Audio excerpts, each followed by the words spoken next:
Welcome to Lumient Live. I'm your host, Mark Ackroyd.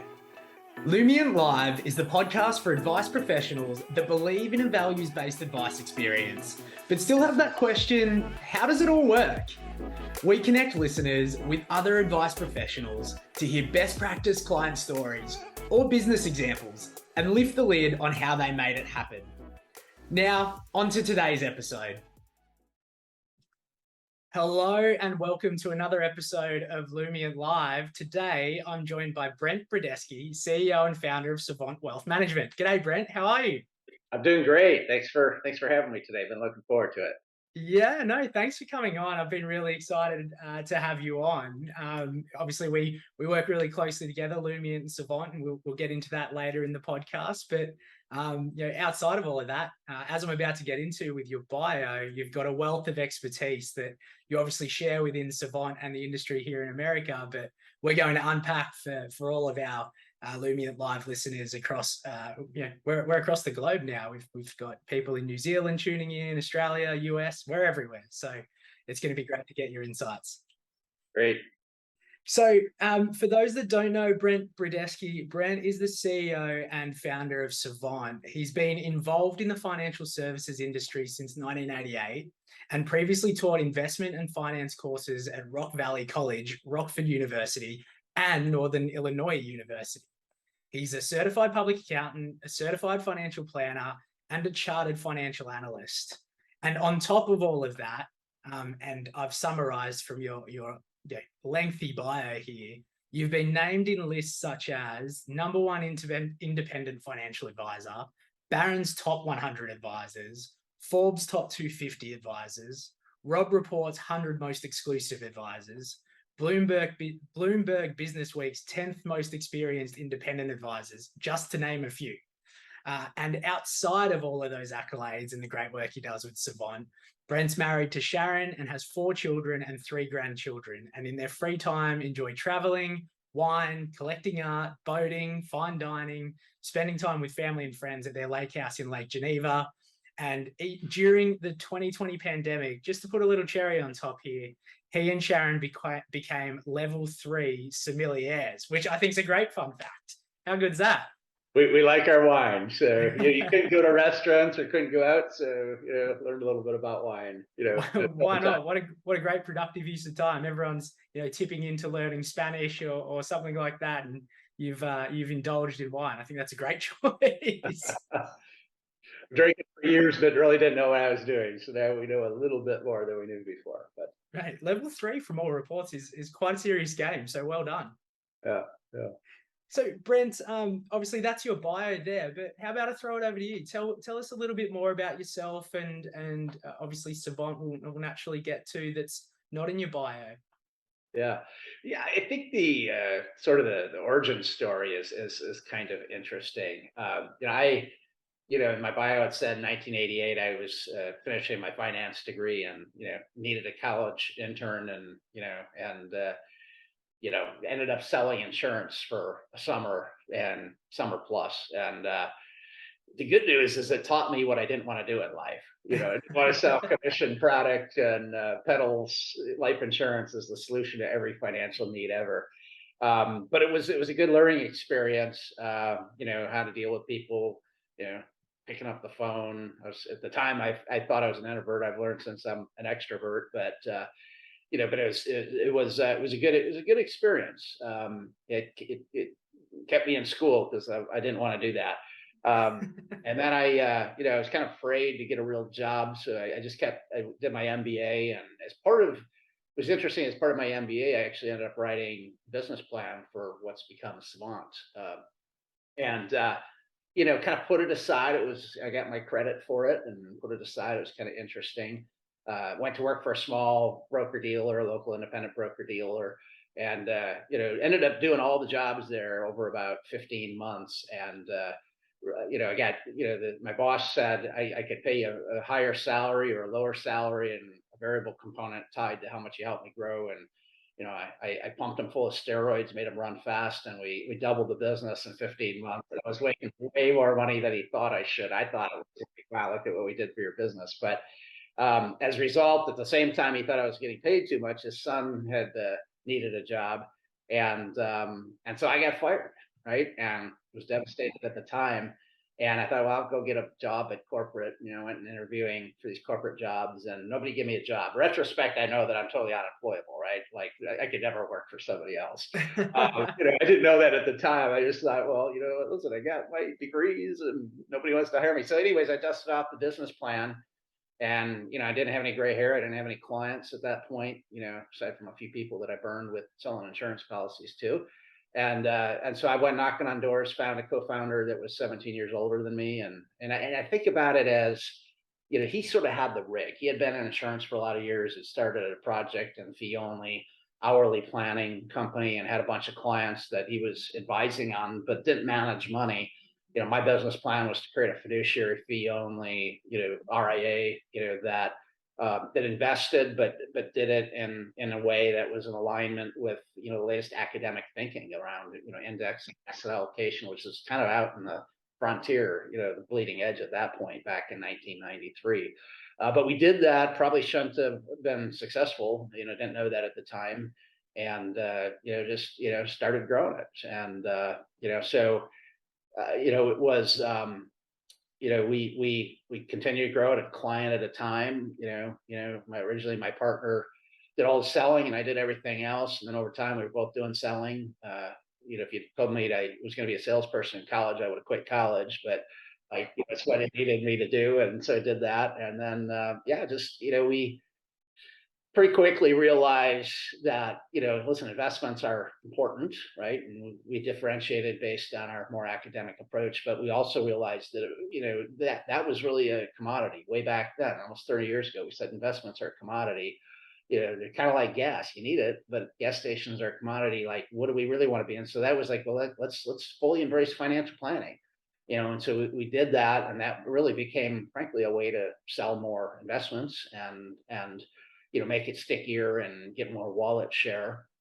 And then we realized, that like even basic planning was not that special. So it was really a matter of continuing to add specialists. We, about 2001, it's funny because, we had built client base one at a time, and we were getting calls, like a lot of calls, and they were asking sometimes questions that I didn't even understand the question, let alone the answer.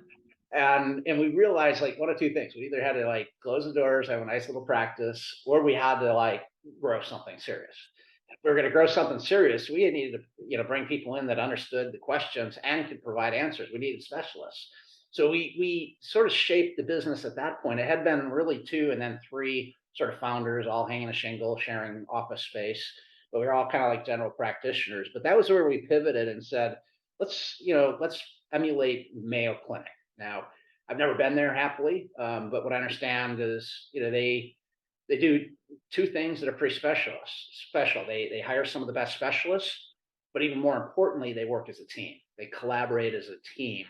And in doing that, there's no big names on the door. You don't go there, this doctor, that doctor. You go there because you got an issue and you want some of the best specialists in the world to collaborate to help diagnose and create better treatment plans. And so that's what we did. We started, around 2000, about 20 years ago. We kind of pivoted and really built a team approach to hiring a lot of specialists in all the different 10 key areas of planning, and really building out that, what at the time, we didn't call it wealth management back then, but it became the beginning of that, comprehensive one-stop shop. And that's kind of what we did, and really just grew it organically, for the next roughly 10 years, but went from sole practitioners sharing space to a team of advisors collaborating to better diagnose and prescribe. And then about 10 years ago, we did our first acquisition, and it was a mess, right? The first one we did, we kind of tumbled into it, and thought it was cool. It was a good way to expand outside of our immediate market, which was getting a little tight for us because it's not a big community we started the business in, and did everything wrong on that acquisition, but we learned what to do and what not to do, and that was really our we we learned, from that experience. School of Hard Knocks is the university I went to. I got my M&A degree through School of Hard Knocks. We learned what not to do, what to do. We gained experience, we gained wisdom, and then the good news is we've been able to, since then, we've done 12 other partnerships and several more coming that have really worked effectively, and really pivoted from trying to buy a business to how do we get the best talent. Um, I as I think about the four things that I've learned about partnering or M&A, it's first and foremost it's about getting great talent I can't otherwise hire. It's about moving into markets and starting with an existing firm that's got great relationships. It's about doubling down in markets that we are where we're not big enough and getting new capabilities. So that's really what we've been doing the last 10 years. Along the way, it was originally myself and my co-founder, and then a third founder that came in 1998. Well, both of them were looking to exit. They're a lot older than me, and so we did bring in outside family office capital about 6 years ago. That was a great experience. We've grown almost 10 times since then, and then more recently we brought in long-term patient capital to really, we're approaching 300 employees now. I think we'll be well over that by the end of the year. And so we're kind of in this new phase today that I'm just super excited about, where, first and foremost, we want to be a great operating company, grow that one-stop shop where we've incorporated now tax capabilities, estate planning capabilities, wealth transfer, a law firm, a trust company. It's just really building that one-stop shop, for our clients. And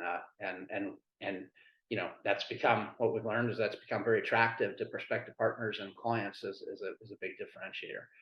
And obviously we'll talk about it later, but the whole Lumient partnership really just adds spice and sprinkles on top the cake here to take it to a whole nother level. Yeah, I mean, look, we'll get into it later, but we're privileged to get on to work with a company that just going through it. Such an impressive rise, Brent. You must be really proud. Yeah. It's you look back and say, wow, pinch me, is this real? So far, I think it is. I haven't dreamed I can yet, confirm. Whilst it's on Zoom, I've seen you in person, right? you have, This is real. But it's cool. We're in a business where we can help people and get paid well along the way. We're in a business that I think is early innings, and the world needs advice. It needs people only live one time, right? And the problem with it is if you just go to the School of Hard Knocks, which is getting experience and wisdom through learning along the way. By the time you get all the experience and wisdom, it's too late. You're either dead or almost dead, right? And so I think as I step back and look at what we've done, but more excitingly what we have done, we're curators in this industry. We're curators of wisdom. We provide wise counsel. Doesn't guarantee success, but people, because they only live once, they don't have a context for what is possible. They don't have context to how they make decisions around their values, their priorities, their goals, their legacy. So that's what I'm excited about as we go from here. It's like being able to really help not only our clients but our team, and then in a trickle down manner, the communities we serve, by really helping. Investments are important. Financial planning is important. I don't want to dismiss those, even though they're sort of commodity like. But ideal futures, as MasterCard would say, that's priceless. So, that's what I'm super excited about right now. Nice. And just to confirm, we're not sponsored by MasterCard. No one's on the payroll for that. It just works. But Brent, there's so much in what you just said that I want to unpack, and we'll naturally go through it all. But can you take me back to, it was either in your college days or MBA days when you built the business plan for Savant before obviously starting Savant. You mentioned the business plan was fiduciary and fee only way back then. Yeah. Right. So people are still trying to transition now to fiduciary fee only. Like not everyone's down that path, let alone way back then. What were the signs for you that was the right approach when you first wrote that business plan in your MBA? Well, I had never had a real job, so my textbook was, my portfolio management course at school, and it was, I mean, this was cutting edge stuff, like indexing at the time when we started.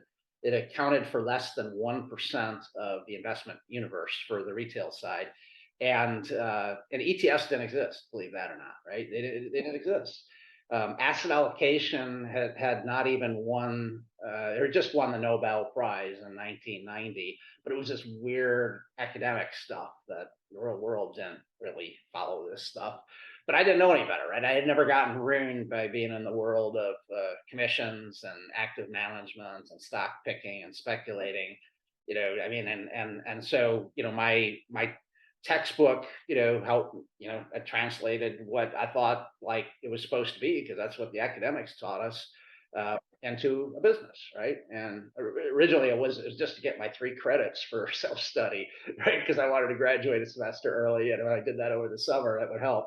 Um, but in retrospect, now it's like, of course, asset allocation, index funds, ETF, rebalancing, of course. The beauty of it is, I think early on, I remember my co-founders and I'm like, listen, we're not going to tell our clients that these index funds and asset allocation is a commodity, but it kind of is. And even if it's not, by really focusing on ideal futures, by focusing on the financial planning, by focusing on advanced planning, that is truly differentiated. So if nothing else, we're going to stand out from the pack. And I think you fast forward 30 years, and yeah, ETFs, asset allocation, rebalancing, like anybody can buy, financial planning software and do a Monte Carlo. Anybody can, do trading through Schwab or Fidelity or, what have you. So I think, while we still don't put on a billboard that this stuff is commodity, it is. Therefore, I think the next chapter is, how do we build enterprises that create value, that is less about the products and less about the technical aspects of investing and the calculations behind planning, and more about, values and vision and legacy and what truly matters to people. What is their ideal? And again, as I said, because we only live once, it's not inherent that we know this stuff. So that's, I think, the cool thing about our business, having worked with thousands of clients. We have the ability to see when they make right turns and when they make left turns or hit potholes. And any given client have, you hit a pothole, breaks your axle, right? Or you take a left turn, detour, you're off track. I think really what we do as advisors is, we help people take more right turns, avoid potholes, avoid landmines, and try to avoid detours. And if you do that, if you do that, more right turns, then you got a compounding effect and being able to, help people think about, right turns earlier, before it's too late, right? Because by the time, otherwise, if you wait till you have all the experience and wisdom, it's too late to apply that. Yeah. And I think we're going to get into that now. I'd like to, your analogy of ideal futures and your view of ideal futures and wise counsel is a way of bringing, that making more right turns to life. So can you talk to us a little bit about the term you've mentioned a couple times now, ideal futures, and what that means to you, and in the context of that's something that's not commoditized, right? So tell us a little bit about the origin of that terminology and what it means to you, both personally and at Savant. Yeah. So, we, again, investments, of course, financial plan, of course, people need insurance, of course, people need a tax return done, of course. These things are all, again, if we call a spade, all the component parts, I think, are commodities. Now, the intersection of them, the optimization of them, and aligning that with vision, values, goals, priorities, that's really hard, right? That's the heavy lift. So with that as kind of a background, it was probably about 10 years ago that we said, like, what business are we in? We are in ideal futures. If we can help our clients get clear about what's possible and feasible and align their assets and their strategies with that, it doesn't guarantee they're going to get there, but it's going to increase their likelihood of getting there. It's going to increase their confidence that they're on track. And by the way, if they get there, they can actually do a victory lap, right? Because they know they've arrived, right? I mean, I think of Alice in Wonderland, and the question that they posed to the Cheshire Cat, Alice posed, was like, well, which way do I go? And the Cheshire Cat said, well, where you go? And she's like, well, I don't know. Then any road will do, right? The reality is we go places. Even if you don't have a plan, if you don't think about the end in mind, you don't think about vision, you're going somewhere. And it may be a place that's cool or not so cool. It might be good, it might be bad. But even if it's good, you don't get to do the victory lap because you never set that was the goal, right? And maybe that's good, but maybe there was a better that if you were more deliberate. So when I think about ideal futures, it's about being deliberate. It's about saying, okay, what is optimal, right? What is possible, and if you get clear on that, it gets easier to do planning. It gets easier to invest according to your plan, right? Because yes, you need investments. That's the gas stations, right? You need strategies. That's the financial plan. It's the car that you put the gas in. And then, but what that's really the means, albeit there's like nice cars, Bentleys, and there's Yugos. So you want to have a nice car, nice plan along the way. But in either way, whether it's Bentley or Yugo, it's meant to get you somewhere, right? And I think the problem is people don't take the time to think about where that is, what that ideal future looks like. So I got even more crystal clear about this 6 years ago. My co-founder wanted to retire. He was 17 years older than me. He was all in, all out kind of guy. And I had to make a decision. Like, we had done very well and could have retired. We could have sold the business and retired. But I did, I was trying to think, pros and cons, and you'd always kind of done napkin map on ideal futures. Like, how many people are we helping? Like, how many people are improving? And so, listen, if it's a really big client, that's multiple people, because you got, a lot of times the husband, wife, or, spouses, children, maybe grandchildren, maybe charities. So a big client, more ideal futures. Small client, fewer. A retirement plan participant, because we do a lot of retirement plan work too. That might be, a couple people per. So it's doing the math 6 years ago. It's like, yeah, like about 25,000 people lives were improving. And I got thinking, it's like, well, why would I want to keep doing this? Because if I do this, I got to double down and put my financial security at risk, because I had been financially independent. But I'd have to put a lot of money in to retain control of the business. My employees would have to do that, which we ultimately did. But what got me over that hump was like, okay, so we're at 25,000. I think we can grow 10 times in 10 years. I'm that bullish on our business and the industry broadly. So if we could do that, 25,000 lives becomes 250,000 lives. And at the time I was 49, and I'm like, okay, that would put me at 59. And I love this business. The secret is I do it for free, but they're willing to pay me a lot. So I'd keep going, right? I'm 59, figure I'm good for at least another 15 years. God help me, maybe longer, maybe not as far. But I figured I'm probably good to 75. So if we got 250,000 lives, in 10 years, that would give me roughly 15 years to double again twice. Because once you get bigger, it's harder to grow as fast. So that was kind of my rationale. And there was nothing magic about it. It's like, wow, we could improve 1,000,000 lives. And, if we did that, listen, if you're a hospital, you're nonprofits, right? Which is great. You make people healthier, but it's a nonprofit. In our business, the beauty of it is we can actually improve lives to help people create a ton of value, and we're not nonprofits, right? Wow, we could get really, we could benefit too. We could get really wealthy, and our employees and our team could benefit by improving lives, by creating ideal futures. So that was the framework 6 years ago. And listen, we're right on track with, we might even get to more than 1,000,000 by the time I'm done. But that's what I'm excited about. It's about improving lives. But if you think about improving lives as creating a lot of real and perceived value, if we do a lot of value by helping people get clear on what's ideal, by building the strategies, the car to get there, and then making sure they got the right octane fuel in the tank to fuel the car, like, that's a lot of value we create. And we'll benefit, the team that we have benefits, our future clients and our existing clients will benefit, and our future team. I look at it and, like, we grow 10 times again in the next 10 years. That's a lot more team members who we can create great career tracks for. That's a lot of lives we can improve. That's a lot, and then there's the trickle down effect, to the communities. I used to think, well, listen, if we do really well, we can donate money. Well, we do that, right? But the reality is, if we can make our clients really successful and really confident, they can donate way more money than Savant or the owners of Savant ever could. and that improves the communities. And the beauty of that is if the community is improved and more healthy, that gives us more opportunities. So it's this ideal futures virtual cycle, if you will.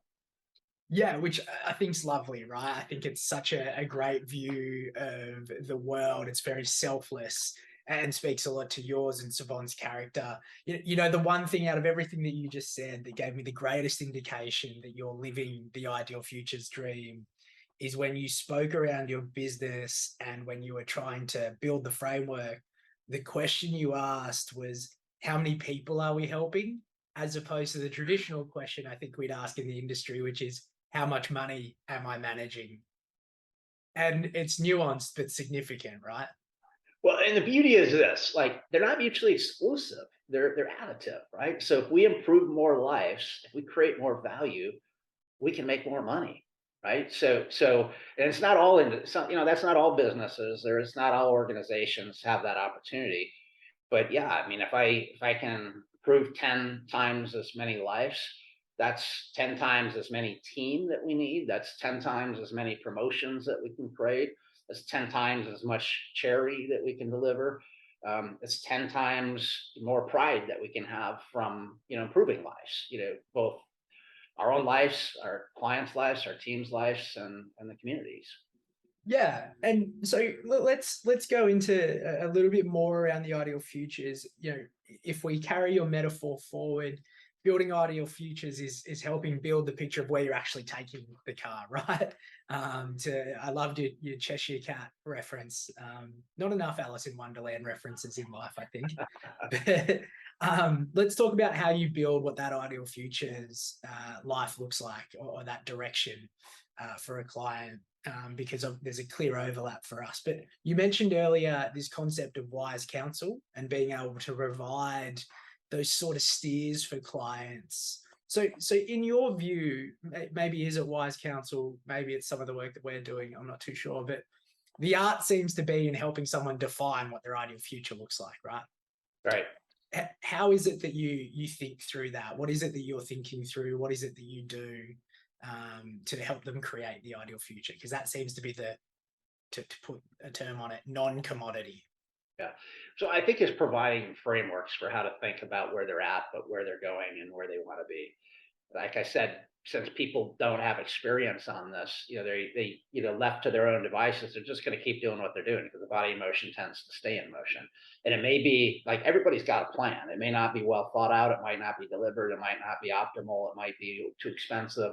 But everybody's got a plan. So you're heading somewhere, just like Alice, going somewhere, right?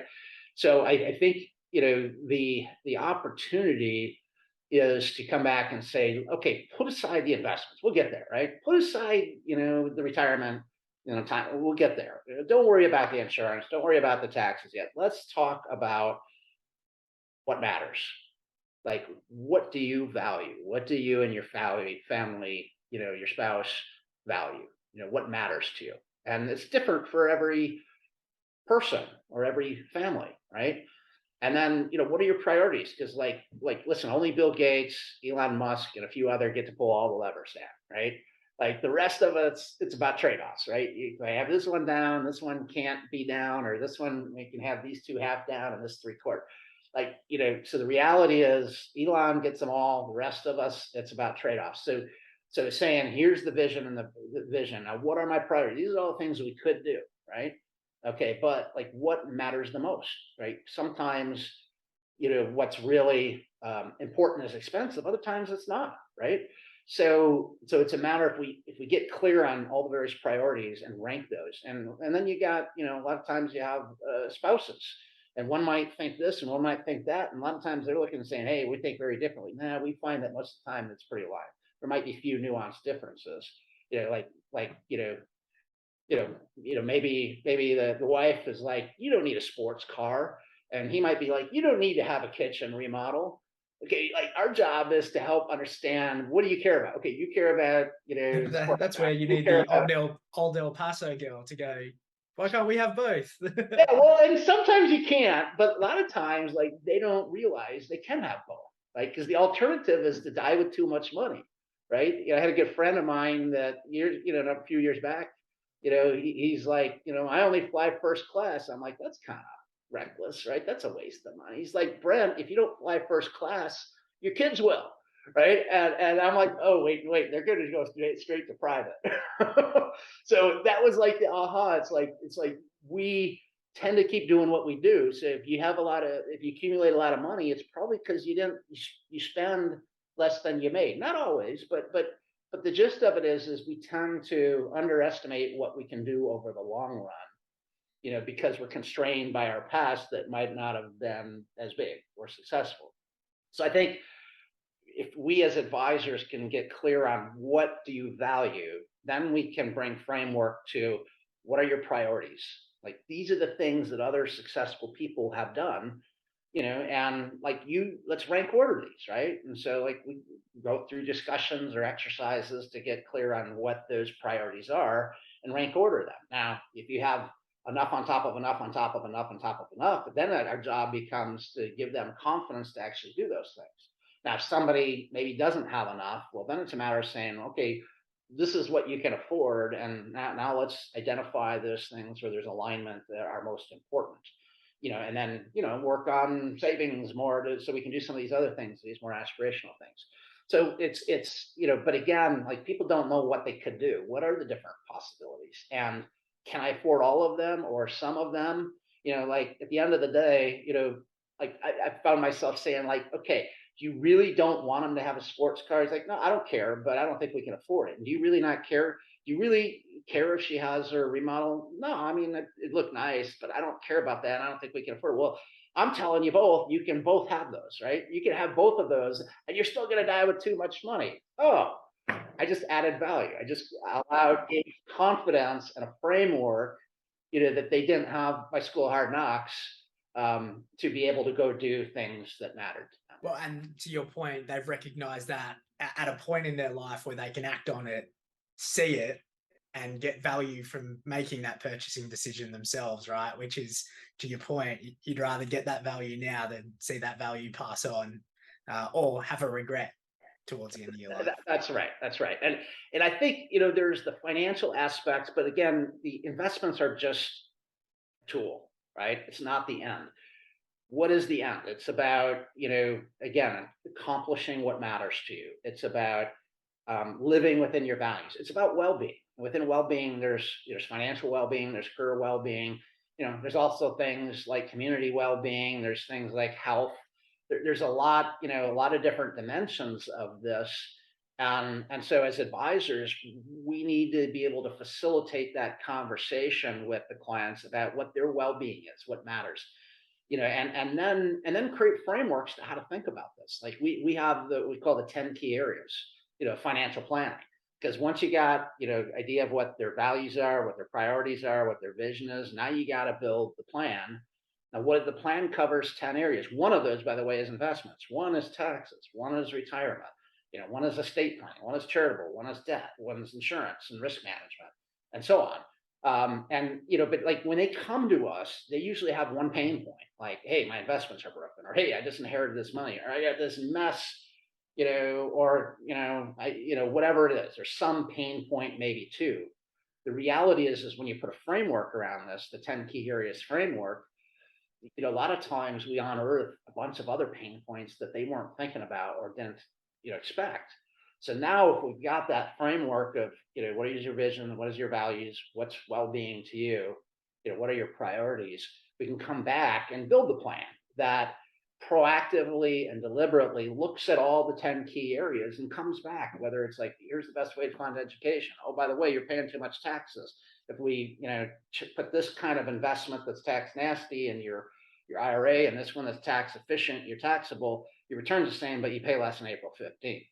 And estate planning. Wow, do you realize if if you're in Illinois and you die, there's a big estate tax. But if you go to Wisconsin or Florida, you avoid that, right? Now, somebody might say, listen, I'm not leaving Illinois, fine. But at least our job is to help them understand that there is a pain point that, maybe it won't affect them, but the kid's inheritance is going to be lower. So it's really about having, once you get clear about that ideal future, and you get clear, now you apply this 10 key areas framework to help identify opportunities. In some cases, it's to confirm that they're in a good place. In other cases, it's red light. This is problematic. Or listen, it's yellow light. It's important. It's not urgent. We can get to that next year. And then build out those action plans. To make sure that the clients are doing what they need to do. We are doing. The other professionals are doing what they need to do. None of this guarantees success, but what it does is it creates a framework for people to better align their assets and their decisions and their strategies, which what truly is important. And if you do that, you're going, like I said earlier, you're going to have a higher probability of success, and you actually get to do victory laps when you get to that ideal futures. I love that concept of a victory lap. I think everyone deserves a victory lap, right? You've worked so hard, you get the opportunity to do so. Can we switch gears a little bit to carry on the car analogy, I guess, to move from that individual advisor view that you started to now you have this challenge as a business leader to obviously make these decisions at quite significant scale at Savant. You mentioned something earlier that I think is worth touching on. That the challenge you've got to solve for, and the industry has to solve for, is building enterprises around values, so that it can support exactly what we've spoken about, for the individual spouse or couple in front of you. So how do you think through building your enterprise, being Savant, around ideal futures, for example? Yeah. Well, so one of the things, we recapitalized the firm about a year ago, and that put us in a place to pay off all the debt that we had taken out. The members, myself included, took out to retire. Co-founders, but it also gave us dry powder to be able to think big, right? And I use the term sort of pivoting from incremental to exponential. Now, what do I mean by incremental? Well, historically, we grew our business like most all the other REAs, bootstrapping, right? You start out with nothing and you add clients every year. You got to pay your people a certain amount. You need a certain amount for yourself. You got a certain amount of overhead, and there's a little bit left that you can say, I'm going to invest this year. I'm going to hire this person and improve this technology. But at the edges, right? When we recapitalize, we realize, listen, if we get rid of debt, if we create big Savant accounts for ourselves, we're in a more confident, secure place. We can think in the context of building an enterprise, a platform that will allow us to grow faster, but do that in a way that's both excellent and sustainable. So building a sustainable, durable organization where we find, because if you just focused on excellence, the problem with that, you hear sometimes advisors say, oh, I don't care about growing, I'm just going to take care of my clients, right? And you can take care of this client, and that client really well, but if you're not reinvesting in your business, you die on the vine, because you can't attract and retain next gen talent. You can't buy the latest fintech. You can't, have the support that allows you to focus on clients optimally. The flip side is if you just focus on growth and don't worry about excellence, what are you doing? You're doing unhealthy M&A, you're doing cost saves, you're not reinvesting, you're pumping up your EBITDA or your profits, in the short term, which, like, if you're traditional private equity and you're looking to sell it to the highest bidder soon, maybe that's good for them, but it's not good for the clients of the firm. So as I think about, building this enterprise and a platform, I want to balance, making, growing, but growing in a healthy, sustainable manner, and investing in excellence. So making, exponential investments. That's part of, why we partnered and made a multi-million-dollar investment into Lumient. Because we looked at it and said, we looked at the universe of, the standard off-the-shelf portals as an example, the typical Tamarac or Orion, and it's crap, right? Just to be blunt about it. I mean, it delivers rates of return and standard deviations and portfolio accounting, but that's the fuel. That's the gas station business. Now I understand, they deliver returns really well. That's the business they're in, portfolio accounting. So it's all investment centric, but our clients are about ideal futures. So we knew that we needed something different. We needed something, a portal that talked to our clients and created experience that was ideal futures. Of course, we need to report, have the little on the dashboard, there's how much fuel you got left, right? Of course we needed to be able to share what outcomes were, because people care when the market tanks or does well, they want to know how they're doing. So that's kind of table stakes, but we wanted to shift it by making, in this case, we're investing millions both in Lumient and around Lumient to to build a platform that will speak to our clients in a way that is about vision, values, goals, priorities, making sure they're keeping track of the tasks, making sure that they can monitor their 10 key areas, that they can do victory laps and have confidence and excitement about, not only what they and their family are able to do, but their legacy.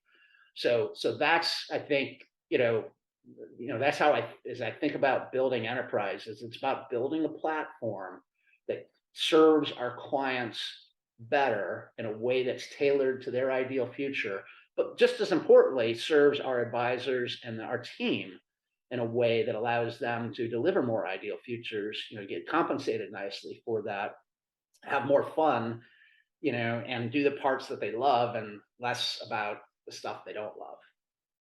Yeah, I love that. Yeah, as you were talking through the ideal futures, and talking about the gas meter, it struck me that, if you think about that physical view, sitting in the driver's seat, you're looking out the windscreen, you've got the steering wheel, you've got your dashboard in front of you, you've got your GPS going as well. If you think about the physical size of those things in context, the most important aspect is the windscreen, right? It's the biggest thing in front of you, because that's where you're going. You need that.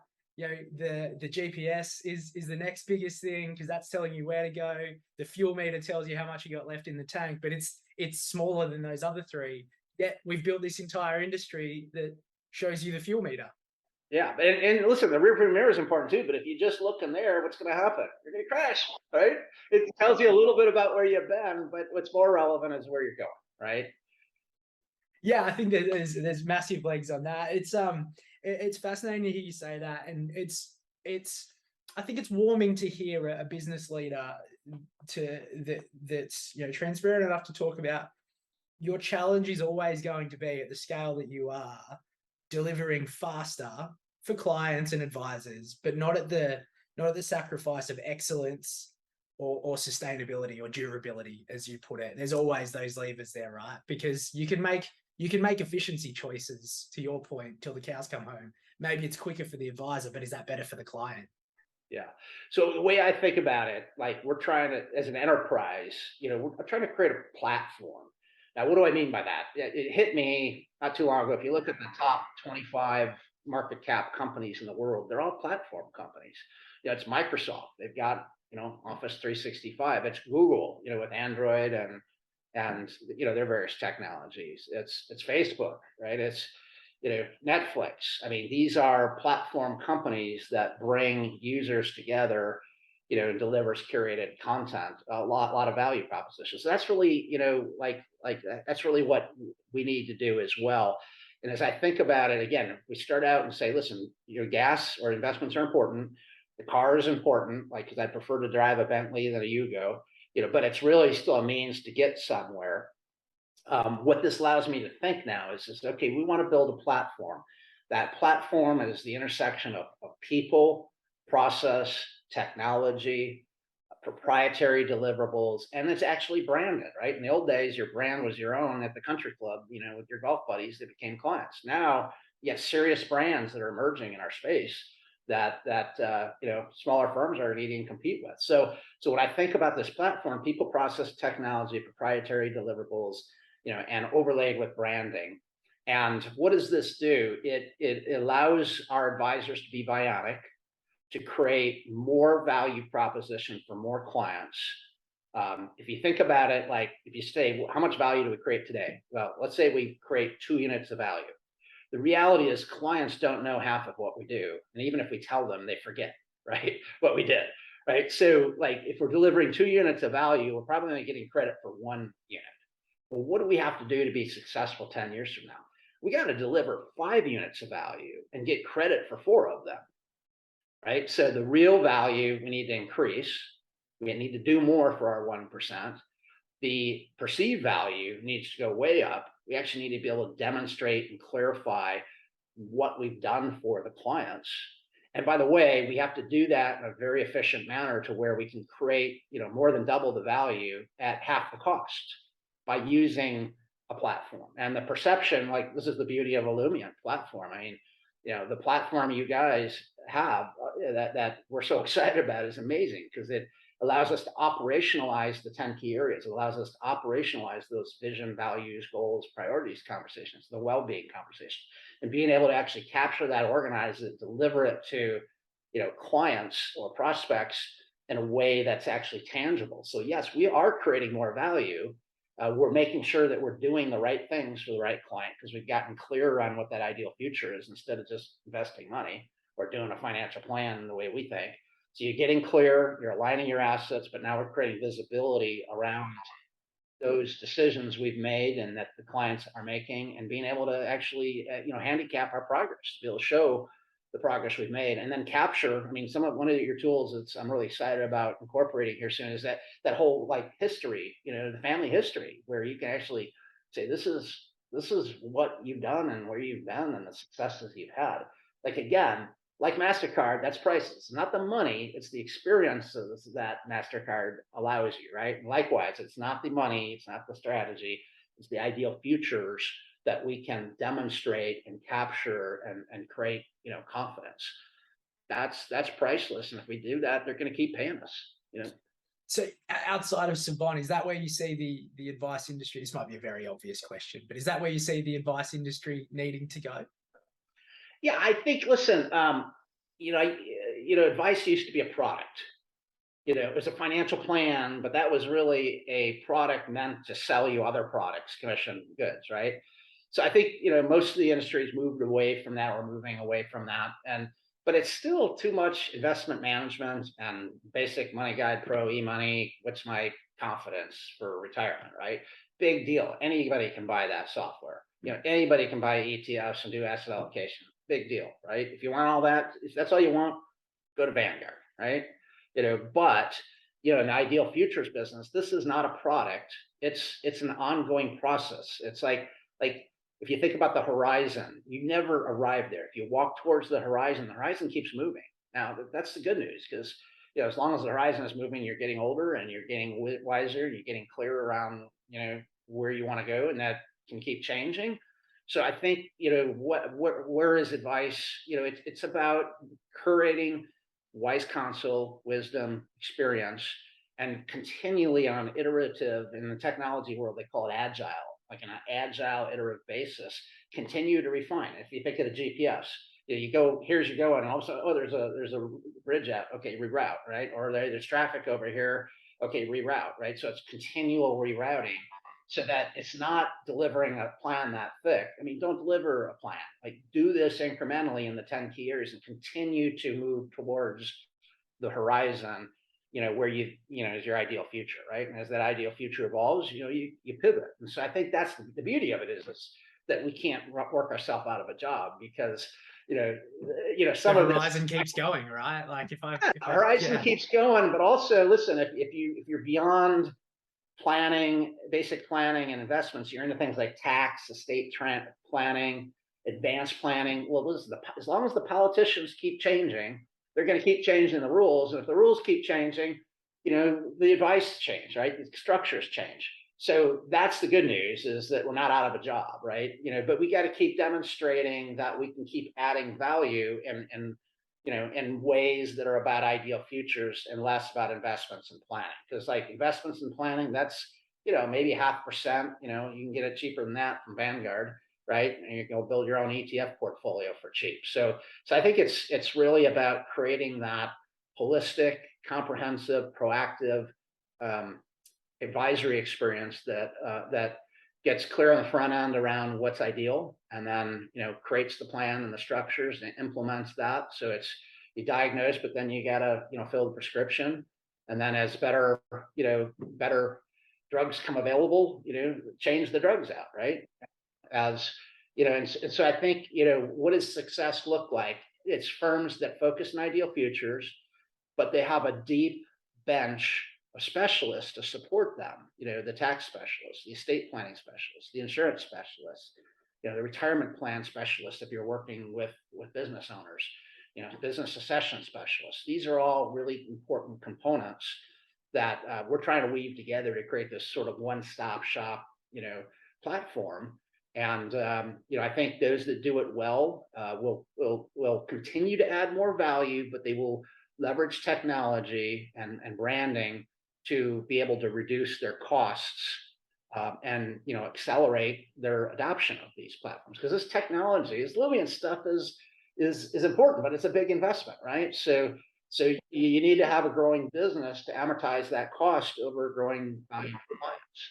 So I think that's it. It's about sustainability, durability, growth, and excellence. Creating a platform that's one-stop shop that allows us to, doesn't guarantee success, but it certainly makes it easier. It's wind in the sails to help people, get that car to ideal. Brent, that's amazing. And we'll wrap this up shortly with all the insights you've given. But before I let you go and wrap it all up today, with all our industry experts on Lumion Live, we want to know about your values. And I've got the 16 Lumion values cards up here on the screen now. So on behalf of the Lumion audience, I'd love for you to tell us what's your top value card here, and why is that important to you? Yeah. Well, listen, under spiritual, help others live a more purposeful life. That hits home. I love creating value. I love that, as I indicated earlier, we're not in the nonprofit business, so I and my family and my team get the benefit from creating that value. But it's about value creation, and it's about having fun. It's about aligning interests, and so that would be my top. I just love what we're doing with Lumion, that I think will allow myself and our team to become much better practitioners of ideal futures, and much better position to serve others and improve lives, and build a million ideal futures, and participate in that success. I love that, Brent. Thank you so much. It's been a great conversation. We've covered your origin story, Savant's origin story. I love the fact that you came up with Savant's business plan during your MBA. We've certainly covered your passion for building ideal futures and curating wise counsel, how you build enterprises, in particular Savant, through value, and where you see the advice industry heading in the future. Brent, it's been amazing. Our audience will absolutely love these insights. Thank you so much for spending time with us. Yeah, thanks, Mark, for having me. It's been fun. Thanks for tuning in to another episode of Lumion Live. If you really enjoyed it, we'd love if you could hit that subscribe button on your favorite podcast provider so you don't miss out on any of our upcoming episodes. Thanks again for tuning in.